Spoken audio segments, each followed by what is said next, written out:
Okay, first of all, I would like to say something outside of my speech. I'm really proud that most of the speakers and the role models are women. So, like, even though it's a very dominated room. Yes, I noticed all the speakers are women. Anyway, every great story ever written has had a beginning, a middle, and an end. But not specifically in that order. All the writers are men, by the way.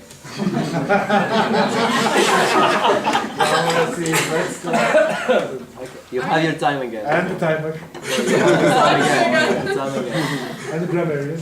Anyway, again, every great story ever written has had a beginning, a middle, and an end. But not specifically in that order.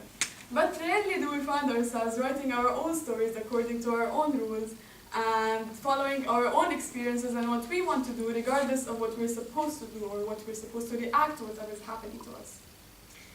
My name is Lynn Masri. I'm a 19-year-old student who grew up in a household far more quiet than I'd like. I was born in October, which makes me a Libra. Now, I have no idea about astrology and I don't know what being a Libra means, but I do believe that the universe somehow paves way for who we are and what we want to be. And I'm a sucker for philosophy, music, and arts. And I do believe that we're all born to serve a greater good and that we are all ruled by this greater force above us that wants us to be who we are. So I'm going to tell a short story about who I am and me trying to find out what greater good I serve. October 22nd of 1999, a little girl was born. Dun, dun, dun. Me. I didn't know much about life yet, but I did know this, that my hands are strong enough to wrap around the finger, and it would be a great cuteness for my parents to see that. My chubby cheeks are going to be victims of multiple pinches from strangers that I don't even know.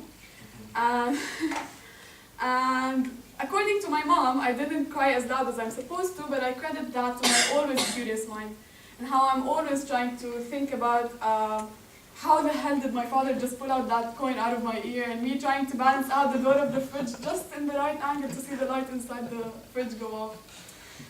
When I grew up a little, I go to kindergarten school, and I was never the kid with the most friends or the most social person, partly because that kid in the back never quite wiped his nose well, and also because I was never the fastest kid in class, nor the one who could count to 100, and nor the one who knew that element or P in the alphabet was not one word. When I grew up a little, I decided to be an actress. So I binge watched Eurogender for like days on end. You know what I'm talking about. And trying to do all the dance moves and sing all the songs. When I decided to ride my first bike, I fall off, but I soon get the hang of it because even though it seemed impossible to do, I knew that I can do anything I wanted to do. Until I grew up a little more, and it was deemed inappropriate for me to ride my bike outside. To my defense, I told my parents that I haven't fallen off the bike for years, but apparently it was too inappropriate for me to ride my bike outside.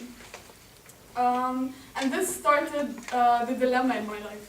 Me trying I was always encouraged to do what I want to do, and I'm always given the free will to do whatever I want to do, even though it's embarrassing and even though I did a lot of things that I regret. But when I grew up a little, things were inappropriate. So, for example, I wanted to go outside and I stole my mother's eyeliner, and then I put some on my eyes and I was reprimanded for doing that. Not because I stole the makeup, but because I wasn't supposed to do that. And okay, so when I graduated high school, obviously after thorough inspection and really thinking really well, the only obvious choice I had was, as an Arab straight-A student in high school, medicine. That's what I was supposed to study. And I was supposed to do that actually until like the last second. And out of rage, I applied to every other university, everywhere all over the world, any major that I can think of. I applied to media, engineering, communication, journalism, everything that I can think of. And fortunately, I was texted by one person from Bill University, and I got a scholarship to the bioengineering department there. Now this started a big controversy in my life because I wasn't supposed to do that because still we don't send girls outside to study abroad by their own. But at the same time, my brother came with me, so that made it a little appropriate. But here I am now. I'm doing the thing that I love, even though I'm still 19 years old. I still have a lot to figure out about life. I really know that I'm still like, I have so much ahead of me. But I had an interview with one of student club organizers back in a company, and they asked me one question.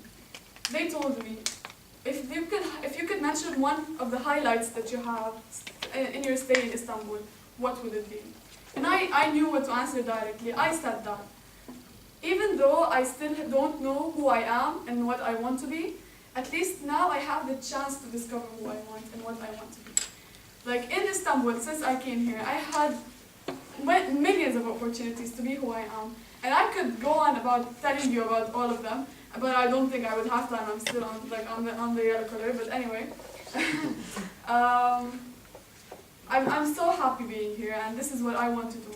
So this is it so far, but the thing is, it's like, this is one chapter of my life, and I know that there are many to come. And even though this is the end of the past chapter of my life, I know for sure that it's not only the end.